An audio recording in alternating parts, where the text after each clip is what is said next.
The year is 481 AD. The Western Roman Empire has fallen and a new power is rising in the heart of Europe. They're called the Franks, and their ruling family will shape the continent for centuries to come. These are the Merovingians, the first dynasty of the Frankish kingdom. Their story is one of ambition, faith, and the foundations of medieval Europe. Our tale begins with Merovech, a semi-legendary figure who gave his name to the dynasty. Some say he was born of a sea monster, but that's probably just a tall tale. What we do know is that his grandson, Clovis I, truly put the Merovingians on the map.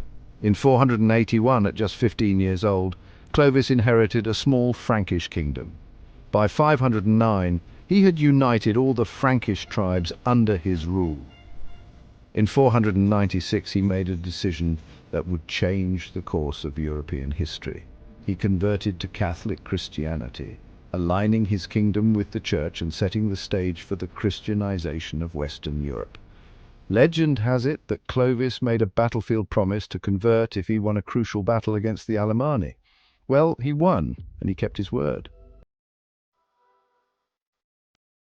Clovis's conversion marked the beginning of a golden age for the Merovingians. With the Church's support, they expanded their territories, pushing into modern-day Germany and northern Italy. They weren't just conquering lands, though. The Merovingians were laying the groundwork for what would become France, Belgium, and parts of Germany. In 531, Clovis's son, Theuderic I, conquered the kingdom of Thuringia, extending Frankish influence deep into Germanic territory. This period saw the Merovingians establish themselves as the dominant power in Western Europe.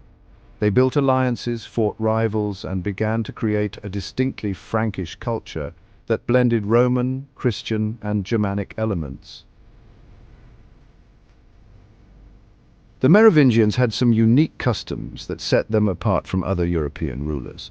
Perhaps the most striking was their long hair. For Merovingian kings, long hair wasn't just a fashion statement. It was a symbol of their royal status and divine right to rule. Cutting a king's hair was a tantamount to dethroning him. In fact, when Chlodomir of Orleans was killed in battle in 524, his brothers had his son's hair cut to disqualify them from the throne. Another interesting aspect of Merovingian rule was their practice of elective monarchy. While the king had to be from the Merovingian family, he was chosen by the nobles. The Merovingians were master craftsmen, creating lasting architectural wonders like the baptistery of Saint-Jean in Poitiers.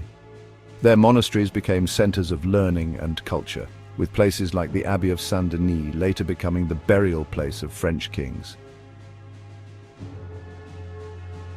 The Merovingian practice of dividing the kingdom among heirs led to internal conflicts, weakening the dynasty and paving the way for a new power. The mayors of the palace, like Charles Martel, who famously defeated the Umayyad invasion at the Battle of Tours in 732. In 751, the last Merovingian king, Childeric III, was deposed by Pepin the Short, who was crowned king of the Franks with the Pope's blessing. Childeric was tonsured and sent to a monastery, his long hair, the symbol of his power, cut away. Though their rule ended, the Merovingians left an indelible mark on Western Europe, laying the foundations for the Frankish kingdom that would evolve into modern France. Their legacy continues to shape Europe to this day. From Merovech to Childeric III, the Merovingians ruled for nearly 300 years.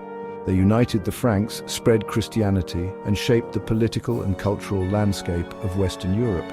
While they may not be as well known as some later dynasties, their impact on European history is undeniable.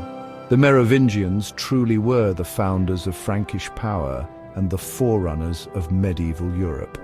Their legacy lives on in the very fabric of modern European nations.